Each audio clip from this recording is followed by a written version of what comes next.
몇 년 전 대한민국과 북한의 정상, 그러니까 대통령과 국가의 주석이 그리고 그 나라의 관료자들이 백두산을 함께 오른 적이 있습니다. 우리나라와 북한의 정상이 함께 백두산을 올랐다는 사실 하나만으로 많은 사람들이 크게 감격했죠.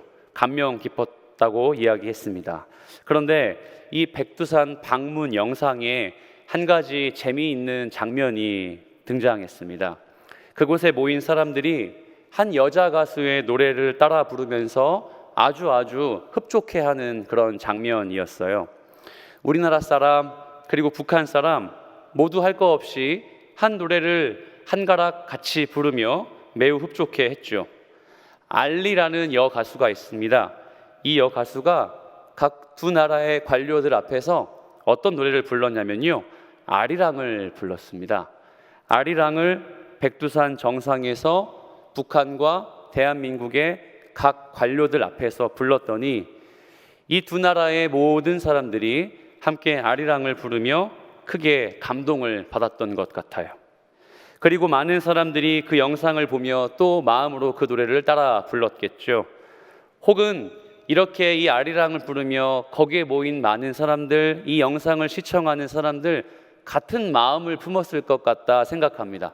혹시 어떤 마음을 품었을까요? 통일을 품었겠죠. 두 나라가 원래는 한민족이었지만 피치 못할 전쟁의 그 역사 속에 분단된 채로 살았던 그 시간을 기억하며 한가락의 노래를 통해 이 두 나라의 사람들이 한 마음을 품었습니다. 이처럼 노래가 주는 힘과 영향력은 정말 대단한 것 같습니다. 남과 북, 이념과 사상이 다른 나라의 사람들이 모였지만 아리랑 한 곡, 이 한가락 때문에 이심전심이 되었으니 말이죠. 정치적으로 아직 적대 국가이지만 이 노래 하나만큼은 사람들의 마음을 하나로 뭉치게 해준 것 같았습니다. 이처럼 우리에게 노래는 그런 존재이죠. 여러분도 혹시 노래를 부르며 누군가와 공감하신 적 있습니까? 분명히 노래는 우리 모두를 하나로 만들어주는 것 같고, 분명히 노래는 같은 마음을 품게 만들어주는 아주 중요한 도구인 것 같아요. 성경에도 노래가 정말 많이 등장합니다. 시편이나 다른 성경을 봐도 성경 속의 인물들이 노래하며 그렇게 성경의 줄거리를 이어가는 걸 우리는 종종 보게 되죠. 그런데 성경의 노래만이 가지고 있는 특징이 있는 것 혹시 아십니까? 성경에 등장하는 성경의 노래, 우리가 일반적으로 부르는 가요나 대중적인 음악과는 다르게 성경에 등장하는 노래만이 가지고 있는 두 가지의 특징이 있습니다. 첫 번째는 정체성을 고백한다는 거죠. 어떤 정체성일까요? 노래를 부르는 자의 정체성, 그리고 그 노래를 듣는 누가 되시죠? 하나님의 정체성을 담론합니다. 대개의 노래들은 나를 이야기하거나 남을 이야기할 텐데, 성경에 등장하는 노래는 나의 존재와 듣는 이의 존재를 함께 고백하죠. 그리고 또 있습니다. 두 번째, 성경의 노래에서 각광받을 수 있는, 주목할 수 있는 정체성은 바로 지금 이 순간을 노래한다는 겁니다. 과거를 노래하며 과거를 추억하는 우리가 알고 있는 그 어떤 노래와는 다르게 성경에서의 노래는 과거에 있었지만 지금도 역사하시는 하나님을 노래하죠. 과거에 함께 하셨고 과거에 구원 받았지만 지금도 그 구원을 이루어 가시는 하나님을 노래한다는 특징이 있습니다. 우리가 오늘 함께 묵상할 무려 18구절이나 되는 이 노래는 한편의 사사 드보라가 부르는 노래입니다. 본문 전체가 마치 한 곡의 노래처럼 기승전결이 있고 클라이막스 부분도 있습니다. 함께 우리가 이 드보라의 노래, 드보라의 군대 장관 바락이라는 사람과 함께 하나님을 찬양한 노래를 좀 깊이 분석해 보면서 저와 여러분의 삶의 성경의 교훈을 함께 누리시길 축복합니다. 자, 1절 말씀 함께 보겠습니다. 1절 함께 읽겠습니다. 시작. 이날에 드보라와 아비노함의 아들 바락이 노래하여 이르되. 나와 있죠? 드보라와 바락이 노래하고 있습니다. 왜 이들이 노래할까요? 성경을 아시는 분은 단번에 짐작하실 수 있겠지만 바로 앞장 4장에서 사사 드보라는 그의 군대 장관 바락과 함께 전쟁을 했습니다. 하솔 왕 야빈이라는 사람과 전쟁을 했죠. 전쟁에서 이겼을까요? 졌을까요? 이겼습니다. 이겼기 때문에 이 노래를 우리는 승전가라고 부르죠. 성경에서 다윗도 승전가를 꽤나 많이 불렀고, 심지어 악한 왕이라고 평가받았던 사울조차도 승전가를 꽤나 많이 부른 것으로 우리는 알고 있습니다. 5장은, 우리가 함께 묵상하는 5장은 드보라가 부르는 승전가입니다. 이 승전가의 내용이 어떨지 우리 함께 볼게요. 2절 말씀은 제가 한번 보겠습니다. 이스라엘의 영솔자들이 영솔하였고 백성이 즐거이 헌신하였으니 여호와를 찬송하라. 자, 2절을 보십시오. 여기서 이스라엘의 영솔자들이 영솔했답니다. 어쩜 이렇게 단어를 어렵게 썼는지 모르겠어요. 영솔자는 지도자를 이야기합니다. 그러니까 우리로 따지면 목사님, 나라로 따지면 대통령, 이 어떤 우두머리와 같은 지도력이 있는 사람들을 영솔자라고 부릅니다. 그렇다면 지도자들이 지도하였고, 이렇게 의역할 수 있겠지만 사실상 처음에 등장하는 영솔이라는 지도자와 두 번째 등장하는 영솔하다의 동사는 약간의 괴리감이 있어요. 똑같은 단어로 한글 성경은 우리가 보고 있지만 사실 이 말은 영솔자들이, 지도자들이 머리를 풀고 헌신했습니다 라고 이야기할 수 있어요. 어떻다고요? 머리를 풀고 헌신하다. 좀 낯선 표현이죠. 왜 머리를 풀고 헌신했을까요? 이 대목은 우리가 이스라엘 백성들의 정서를 좀 이해해야 합니다. 이스라엘 백성들은 머리를 풀고 헌신한 것들을 꽤나 많이 했습니다. 무슨 말일까요? 머리를 자르지 않았단 말입니다. 머리를 자르지 않는 사람들은 대개 이스라엘 백성들은 이렇게 부르죠. 나실린입니다. 머리를 자르지 않고, 삭도를 머리에 대지 않고, 독주, 포도주를 즐기지 않고, 시체를, 동물과 사람의 시체를 가까이 하지 않는 걸 나실인이라고 부르죠. 우리가 알고 있는 성경에 나실인 두 사람이 있죠. 하나는 사사기에 등장하는 삼손입니다. 또 하나는 사무엘서의 주인공인 사무엘도 나실인이다, 이렇게 평가를 하고 있어요. 그렇다면 지금 이 지도자들이 이 전쟁통에 뭐 하고 있다는 뜻입니까? 중간에 부모님 때문에 서원해서 나실인이 된 게 아니라 자기가 어른이 되고 지도자가 돼서 머리를 풀고 나실인처럼 내 육체를 하나님께 드리겠다. 영솔자들이 영솔하였고 나실인 서약을 했다. 즉 바꿔 말하면 목숨을 건 각오로 이 전쟁에 참여했다가 됩니다. 이해가 되십니까? 그런데 앞뒤가 안 맞아요. 왜냐하면요, 두 번째, 이 2절의 후반부를 보십시오. 백성이 즐거이 헌신하였으니 여호와를 찬송하라. 무언가 전반부를 보면 지도자들이 강인한 체력, 강인한 정신력으로 하나님 앞에 나실인이 되겠다고 이 전쟁의 승리를 위해서 목숨을 바친 것처럼 보이는데, 백성들은 뭡니까? 즐거이 헌신한대요. 즐거이 헌신한다는 게 어떤 의미인지 아세요? 새벽 이슬 같은 주의 청년들이 주께 나오는도다. 이 시편의 말씀의 중간부에 어떤 표현인지 아십니까? 즐거이 헌신하니. 이 말은 제사장들이 쓰는 표현이에요. 제사장들이 제사를 주관할 때 쓰는 표현인 거예요. 그런데 백성들이 그렇게 자원하는 마음으로 이 전쟁에 참여했다? 사실 전 좀 이 말씀을 준비하며 여러분 설교를 들으시며 이해가지 않을 수 있습니다. 왜냐하면 4장의 내용을 보면 하솔 왕 야빈은 즐거이 헌신해서 싸울 만한 약소국이 아닙니다. 하솔 왕 야빈은요, 이 지도자들이 기꺼이 나실인이 되어 저 적군을 다 물리쳐 없애버리겠다, 강인한 군사력으로 대처할 만한 나라가 아니었던 거예요. 혹시 기억나십니까? 이 하솔 왕 야빈은 무려 900대의 철병거가 있었습니다. 당시에 이스라엘 백성들은 청동기 문화였어요. 철기 무기를 가지고 있는 하솔 왕 군대를 이길 수가 없었고, 철기 문명으로 단단하게 만들어진 900대의 병거, 900대의 병거를 어찌 전쟁에 익숙하지 못한 이 사람들이 이길 수 있겠습니까? 여러분, 이건요 아주 불리한 전쟁입니다. 즐거이 헌신하는 건 말도 안 되는 거고요, 나실인처럼 내 목숨을 바쳐서 이기겠다, 영화 300에서나 나오는 그런 개죽음 같은 느낌이 드는 게 사실입니다. 왜 어째서 이 사람들은 즐거이 헌신하고 그렇게 자기 목숨을 나시린처럼 헌신하면서 이 전쟁을 참여했을까요? 이길 수 있어서 그랬을까요? 고구려 민족의 역사에 중요한 전쟁이 몇 가지가 있는데 영화로도 만들어졌던 안시성 전투라는 것이 있습니다. 안시성은 고구려의 한 성읍입니다. 이 안시성은 당시에 이 아시아의 패권을 갖고 있었던 당나라가 고구려의 이 안시성을 계속해서 점령하지 못해서 수만 명의 군대를 그쪽으로 파송해서 안시성을 물리치려고 했던 거예요. 이 안시성의 성주가 양만춘이라는 사람인데 이 성의 사람들을 기르고 연습시켜서 끝까지 버텨내어 수만 명의 군대의 공격에도 버텨왔던 그 영화의 장면이 있습니다. 그런데 여러분, 결국에 어떻게 됐겠습니까? 당나라의 군대는요, 시간과 첨단 기술력으로 결국에 이 안시성을 무너뜨리죠. 마치 이런 전투와 같아요. 한 성읍의 군대와 전체 나라의 큰 대군의 대결이라면 이건 게임이 안 되는 거죠. 이건 적수가 안 되는 전쟁임에 분명합니다.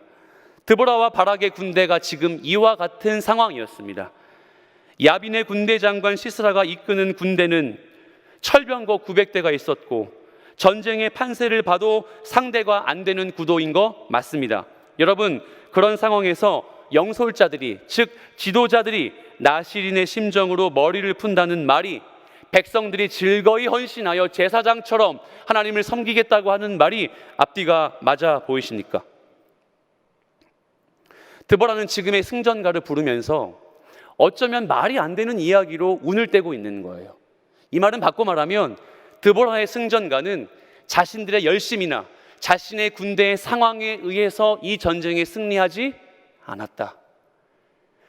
자기들의 군사력으로 이 대군을 물리친 것이 아니다. 그렇다면 드보라가 하고 싶었던 이야기는 무엇일까요?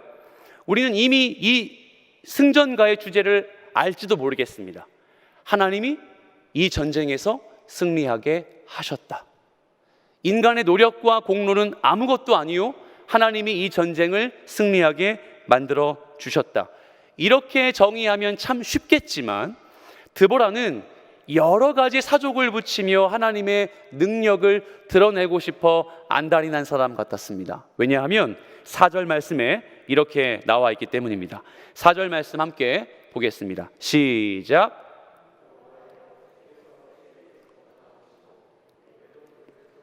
진행하실 때에 하늘이 문을 내리고 구름도 물을 내렸나이다. 아멘. 여러분, 여기 지명이 보이세요? 세일이란 지명이 나옵니다. 그리고 에돔이란 지명이 나오죠. 재미있는 사실은 세일과 에돔이 같은 도시입니다. 같은 지역입니다. 왜 이렇게 두 번이나 반복했었을까요? 세일이란 지역을 에돔 족속, 에서의 후손이었던 에돔 족속이 점령했기 때문입니다. 세일이라고 불렀던 이 땅이 훗날에 에돔 족속이 거하던 곳이 되었기 때문이죠. 자, 드보라가 하나님을 찬양하라, 우리를 승리하게 하셨다 라고 이야기하며 4절에 난데없이 이방 땅 세일을 이야기하는 건 어떤 이유에서일까요?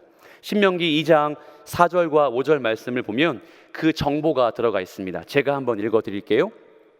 너는 또 백성에게 명령하여 이르기를 너희는 세일에 거주하는 너희 동족 에서의 자손이 사는 지역으로 지날진대 그들이 너희를 두려워하니 너희는 스스로 깊이 삼가고 그들과 다투지 말라. 그들의 땅은 한 발자국도 너희에게 주지 아니하리니 이는 내가 세일산을 에서에게 기업으로 주었습니다. 아멘.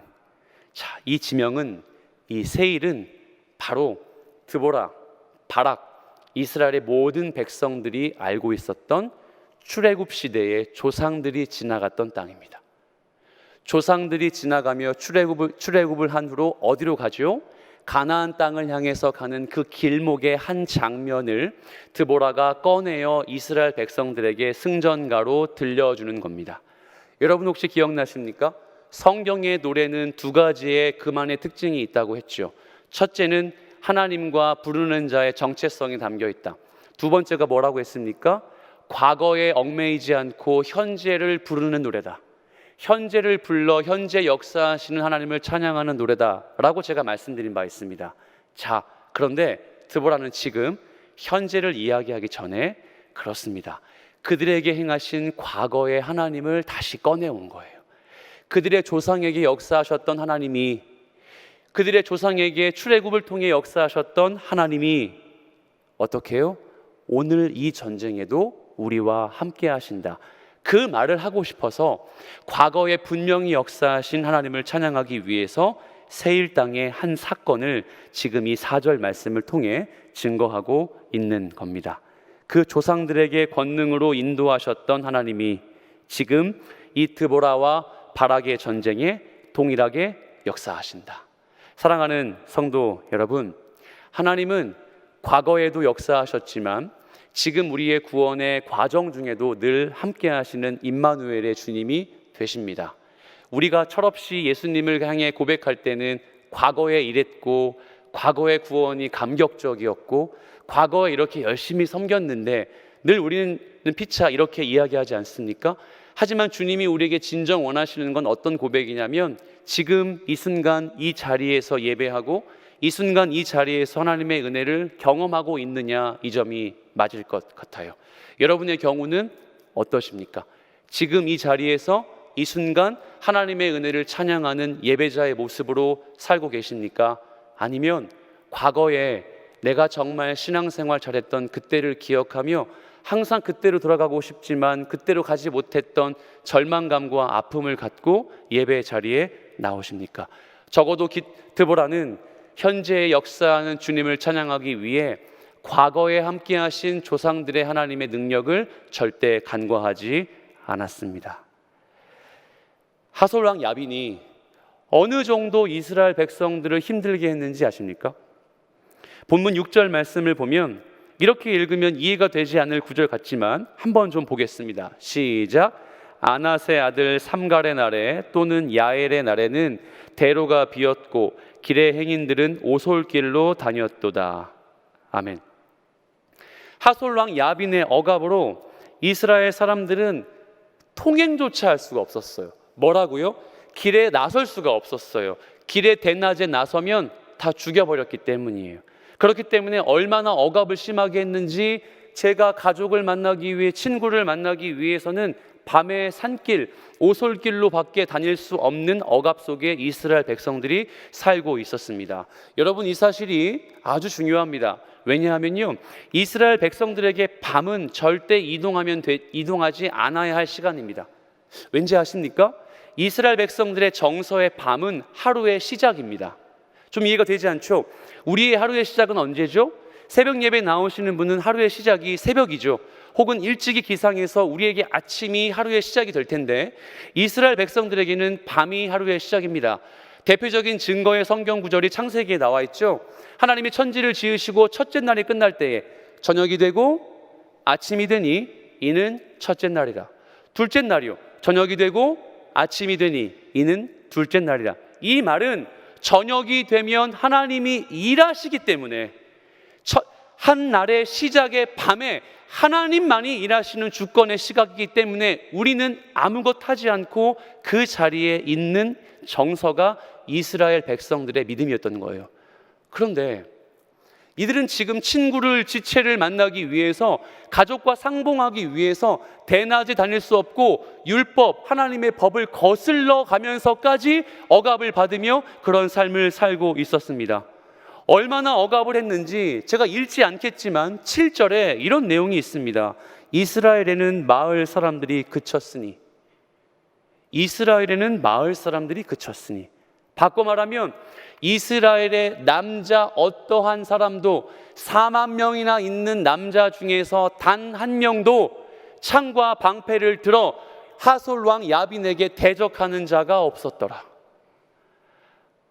그 많은 남정네들 한 사람도 하나님 앞에 열심을 품고 나오는 자가 없을 정도로, 그래서 여자 사사 드보라가 등장할 수밖에 없을 정도로 이스라엘 백성들의 참상은 정말 험난했고 어려웠습니다. 그런 드보라가 모든 전쟁을 승리로 마친 후에 이렇게 고백하는 거예요. 그것 보십시오. 여러분 중에 그 누구도 전쟁에 승리하기 위해 창을 들지 못했지 않습니까? 여러분 중에 그 누구도 이 전쟁을 즐겁게 참여하는 것 불가능하다 생각하지 않았습니까? 그래서 이 전쟁의 승리는 하나님의 역사입니다. 그래서 이 전쟁의 승리는 하나님의 공의입니다. 그러므로 하나님의 역사, 하나님의 공의를 마주하는 우리 모든 성도의 직분은 무엇이냐? 그 주님을 무엇하라? 찬송하라. 그 주님을 찬양하라 라고 고백하는 것이죠. 이렇게 당당하게 고백할 수 있는 건 분명히 승리했기 때문이지 않을까요? 혹시 여러분 그 승리가 아리따운 여인 야엘이 이 하솔 왕 야빈의 군대 장관의 시스라의 군대 장관의 머리에 말뚝을 박아 승리를 한 그 사건만 염두한 것 같습니까? 아니요, 절대 그렇지 않습니다. 하나님이요, 얼마나 이스라엘 백성들 이 드보라에게 실제적으로 승리를 안겨주었냐면요, 본문이 정확하게 우리에게 가르쳐주고 있어요. 한번 보겠습니다. 사사기에 한 장 앞으로 가시면 4장 12절, 13절, 14절이 있습니다. 자, 사사기 4장 12, 13, 14절을 저와 여러분 14절은 함께 우리 한 절씩 교독하고 마지막 절 있습니다. 제가 먼저 읽을게요. 아비누함의 아들 바락이 다볼산에 오른 것을 사람들이 시스라에게 알림해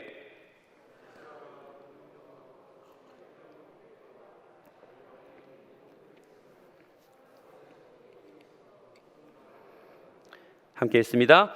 드보라가 바락에게 이르되 일어나라, 이는 여호와께서 시스라를 내 손에 넘겨 주신 날이라. 여호와께서 너의 앞에 앞서 나가지 아니하시느냐 하는지라. 이에 바락이 10,000명을 거느리고 다볼산에서 내려가니.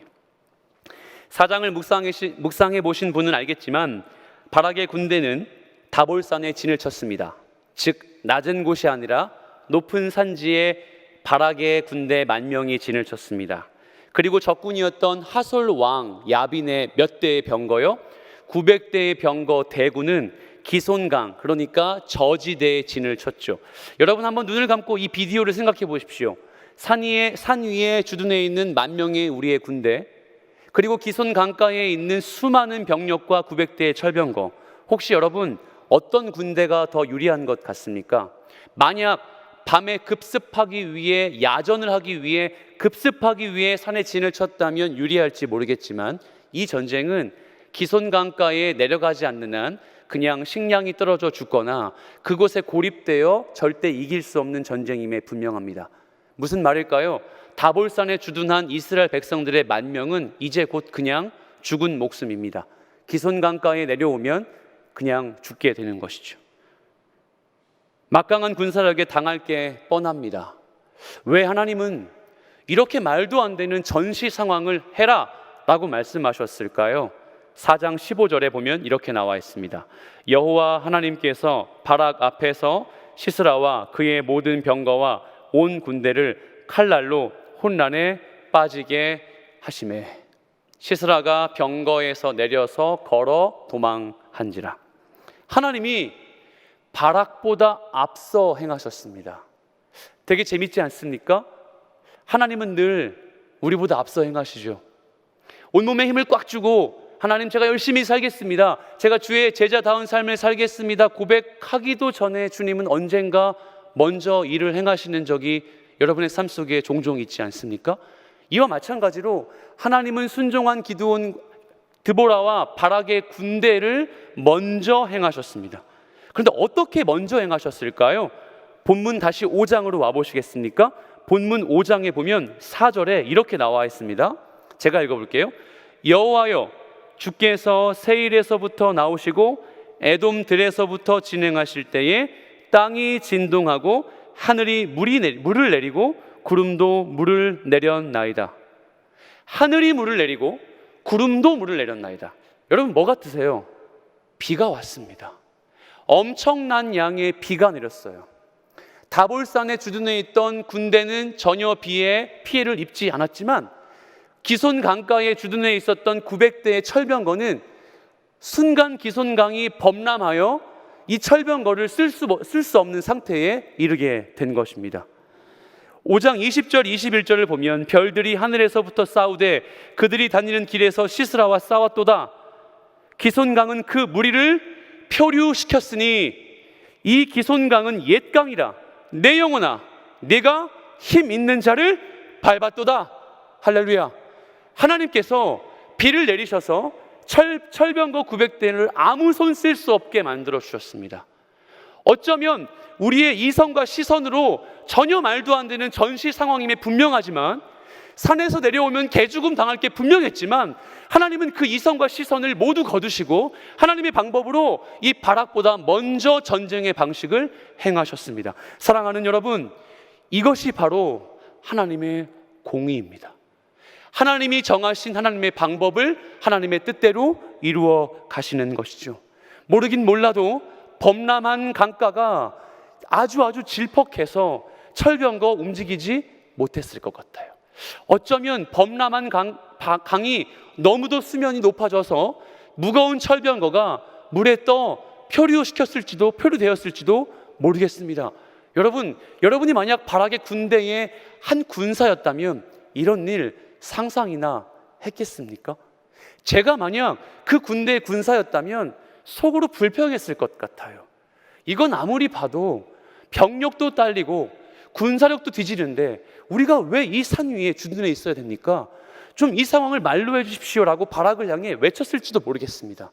하지만 주님은 그런 사람들의 시선을 아랑곳하지 않고 바락이 움직이기도 전에 그 하나님의 방식으로 이스라엘 백성들을 위해 일하셨습니다.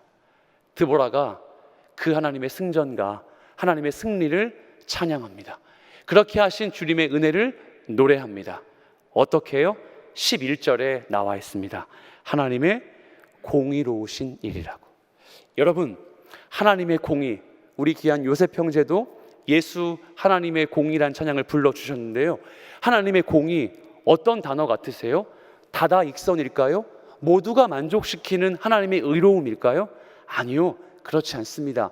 하나님의 공의는 전적으로 선택된 하나님의 의지에 의해서 행해 주시는 공의가 됩니다. 청파교회 김기석 목사님이라고 계십니다. 이 청파교회 김기석 목사님께서 공의, 하나님의 공의가 무엇인지 성도들에게 아주 쉽게 풀어주신 책이 있어요. 두 가지를 설명했습니다. 첫 번째, 우리가 고백하는 하나님의 공의의 첫 번째는 사법적인 공의다. 뭐라고요? 사법적인 공의. 쉽게 설명해 보겠습니다. 세상 사람들에게 성경의 기준을 제시해서 그거 잘못된 거야, 그 길에서 떠나야 돼 라고 말씀하실 수 있는 공의란 거예요. 도덕적이고 윤리적인 차원보다 훨씬 우월한 하나님의 기준, 말씀이 공의가 된다, 이 말입니다.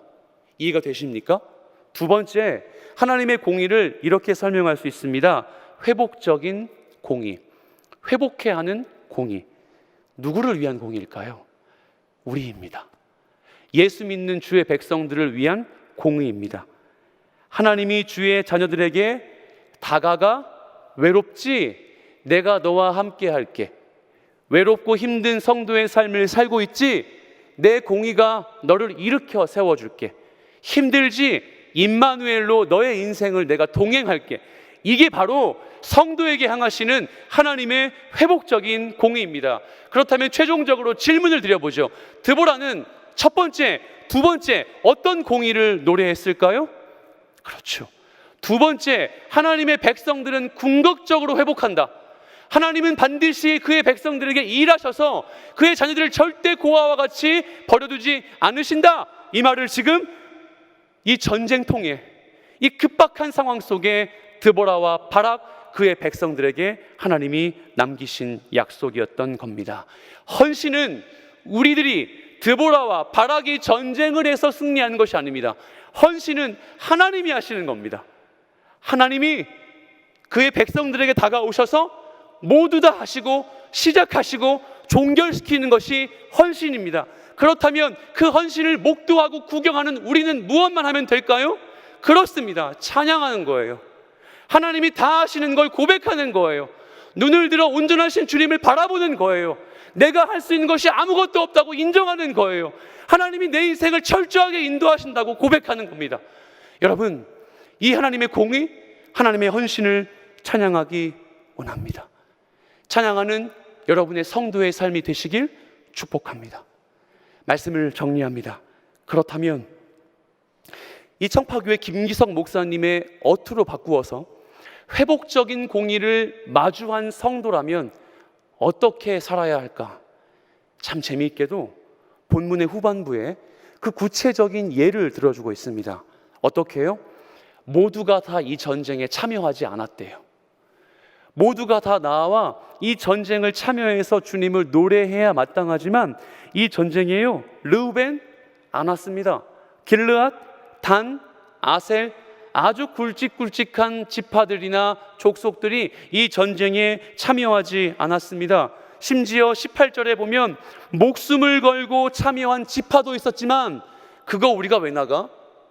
우리가 우리 이성을 가지고 우리 삶 살면 되지, 그렇게 개죽음 당할 전쟁 뭐하러 참여해? 라고 참여하지 않았다는 거예요. 여러분 보십시오. 15절 후반부를 보시면, 간사님 부탁드리겠습니다. 15절 후반부를 보시면 르우벤 지파는 시냇가에서 큰 결심이 있었도다. 이 말 보이십니까? 이게 어떤 뜻이냐면요, 히브리어 원문을 보면요, 결심이 아니라 고민입니다. 르우벤 지파는 끝까지 고민했도다. 어디에서? 시냇가에서. 자, 여러분, 이들에게 시냇가는 아주 촉촉한 장소죠. 삶의 만족을 주는 장소입니다. 왜인지 아십니까? 이들이 기르는 어떤 동물이요? 양이요. 양이 물을 마셔야 하고 촉촉하게 자기의 수분을 공급받아야 할 시냇가에 양들을 키우고 있는데, 우리가 만약 전쟁에 참여하면 이 양들 누가 돌봐? 바꿔 말해볼게요. 내가 예수 그리스도의 사명 감당하기 위해 교회 사역하고 복음을 위해 내 인생을 헌신하는 것 하면 내 삶 누가 돌봐? 내 자녀들의 앞길 누가 책임지지? 내 건강은 누가 도와줘? 내 재산은 어떻게 되는 거야? 라고 고백하는 세상에 한 달이, 복음 앞에 한 달이 걸치고 있는 그 어떤 성도의 고백과 마찬가지로 르우벤 지파는 지금 결심이 아니라 고민하고 있었습니다. 여러분이 이게 이해가 되십니까? 하나님이 그 공의를 가지고 이 전쟁을 행하신다는 약속의 말씀이 있었음에도 불구하고 르우벤은요, 장자 지파였잖아요. 첫째 아들이었어요. 심지어 이들이 받은 땅은 그렇게도 기름지고 널찍한 땅들이었습니다. 근데 이들은 이 전쟁의 자리에 나오지 않았습니다. 그들은 헌신하지 않았고 하나님의 약속을 신뢰하지 않았습니다. 사랑하는 여러분, 그래서 하나님의 공의는요, 모두에게 혜택되지 않습니다. 이 말이 좀 섭섭하게 들리십니까? 하나님의 공의는요, 그 하나님의 공의를 인정한 주의 백성들에게나 달콤한 거예요. 여러분, 저와 여러분은 그 하나님의 공의가 매우 달콤하죠. 주님께 예배하는 것이 우리의 삶의 가장 우선순위 되는 것이고, 내가 맡은 우리 반 아이들을 섬기는 교사의 직분이 내게 가장 중요한 섬김의 대상이 되고, 한 곡 그렇게 연습해서 저 예배의 순간에 부르는 성가대의 찬양이 내 마음을 울리는 기쁜 고백이 된다면, 여러분, 그게 주의 백성이고 하나님의 공의를 순종하는 그리스도인의 삶이 아닐까요? 오늘 이 말씀을 정리하며 이 하나님의 공의를 마음으로 헤아리는 주의 백성 되시길 축복합니다. 이 하나님의 공의의 끝판왕, 끝장판이 무엇인지 아십니까? 하나님의 공의는 결국 자기 자신이 인간이 되셔서 그 인간의 몸으로 십자가에 달려 자기 몸을 버리시고 그의 백성들을 구원하신 십자가 사건으로 귀결되었습니다. 우리는 그걸 믿기만 했을 뿐인데 그 은혜를 오롯하게 혜택받은 주의 백성이 되었다는 것이죠. 이제 우리가 해야 될 것, 아니 앞으로 일평생에 우리가 할 수 있는 것, 헌신이요? 아닙니다. 헌신은 하나님이 하십니다. 우리는 순종하고 찬양하는 거죠. 예배하고 기대하는 겁니다. 이 기쁜 성도의 삶을 기억하시고 기대하시며 순종하고 찬양하는 예배자 되시는 여러분 되시는 살아계신 예수 그리스도의 이름으로 축복합니다. 아멘.